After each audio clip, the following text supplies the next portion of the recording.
Hi, it's Kathy from Fieldwork Connections. I am out in my kayak on the beautiful Hawkesbury River, just north of Sydney, and I am in Pinto Bay. And while I'm here, I wanted to talk about Earth's natural systems, and in particular about some of the cycles that we see in an intertidal wetland, because the Hawkesbury River has a very large catchment in the northern Sydney area. The Nepean River changing its name and then into the Hawkesbury River, one and the same river, bringing in all of this fresh water from that catchment. But then we have the salt water from the ocean flowing in just north of Barrenjoey and that Brisbane water area. So not only do we have the mixing of fresh and salt water, which makes it an intertidal wetland, and some of these beautiful shallow sheltered bays allowing the mangroves to form here, but we also have the influence of the tidal cycle. So we have the tide rising and falling in twice in a 24-hour period, or more specifically it's 24 hours and 50 minutes. We get a high tide, a low tide, another high and another low. And so that also influences the environment here. The tidal cycle is influenced by the moon's gravitational pull on the Earth. So when you have the moon on one side of the Earth and the gravitational pull that it has, it's pulling all that water from the Earth in that direction, and so you would have a high tide on that side of the Earth. There is also a small influence by the gravitational pull of the sun, but it's more strongly due to the moon. So right now, the tide is falling, and you can see here behind me, there are a few mangroves just along this sheltered bay, and the pneumatophores, these tiny little root-like structures, are sticking up now above the surface of the water, allowing air to go in beneath the surface and stops these mangrove trees from drowning. So mangroves were once rainforest trees growing in tropical areas, and they grew very close to the shore, and they have adapted and evolved in order to live in this environment. And now all different kinds of mangrove species, they need that influence of the tide. They need the water coming up and covering their roots when the river is bringing in a whole lot of nutrients, and then they are trapping the sediment, and then the tide is going back down again.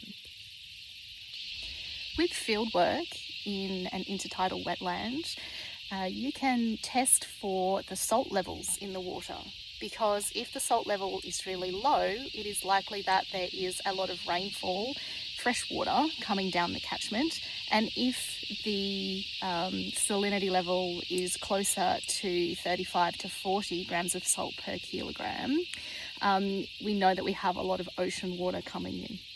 So I'm going to use a refractometer to measure that level of salt in this intertidal wetland to see just how much fresh water is coming down the catchment. So using my refractometer, I'm going to simply hold it like this and dip it carefully into the water and allowing the cover to close up again. Ideally, I think I want a little bit more sample than that. Just dip it in a little bit closer. There we go. You can see that there is a nice film of water covering the plate and the cover is closed. The next thing that I am going to do is hold the refractometer up to one eye to a bright part of the sky, and I'm going to have a look to see where the horizon of the blue meets the white and read the result in grams per kilogram or parts per thousand on the right hand side. So my result is 32 grams of salt per kilogram, which is actually quite high for where I am up the catchment here. So if we had seawater measuring between 35 to 40 grams of salt per kilogram, that is coming in from the ocean and up the Hawkesbury River, And that also means at this time that if we have 32 grams of salt per kilogram, that not that much fresh water is coming down the system. Could be that we haven't had rain for many days, but it also means that the water quality here is probably cleaner than further up the river, because in an urban catchment we have a lot of runoff which comes across urban areas and brings a lot of pollutants with it. So today the water is quite clean and I might even have a swim. Another parameter that we can test for as part of fieldwork in an intertidal wetland is both air and water temperature, and we just use this very simple pull thermometer for that. You can see the little increments on the side here, and if I read it accurately, the air temperature is 29 degrees Celsius.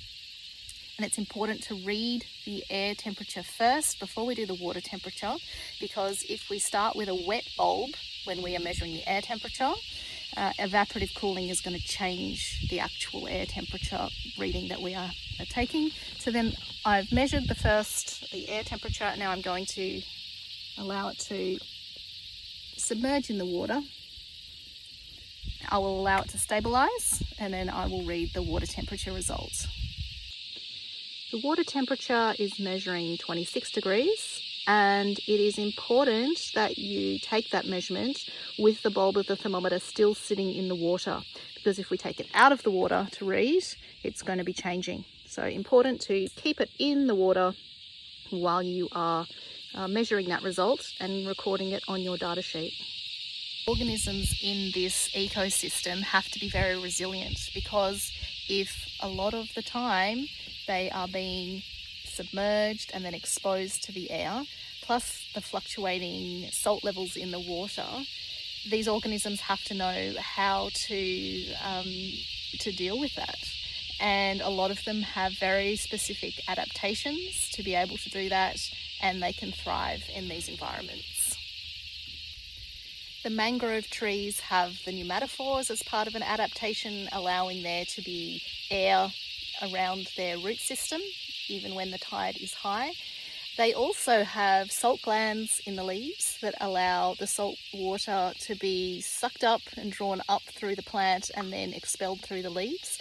But another organism that is resilient in this ecosystem is the oysters that grow around the bases of the trees and on some of the pneumatophores. At low tide, they are able to close their little shells up and hold in the moisture, and so that they don't dry out when it is low tide. I hope you've enjoyed today's video, and remember, on my Fieldwork Connections channel there are many more instructional videos on how to conduct geographical fieldwork with your students.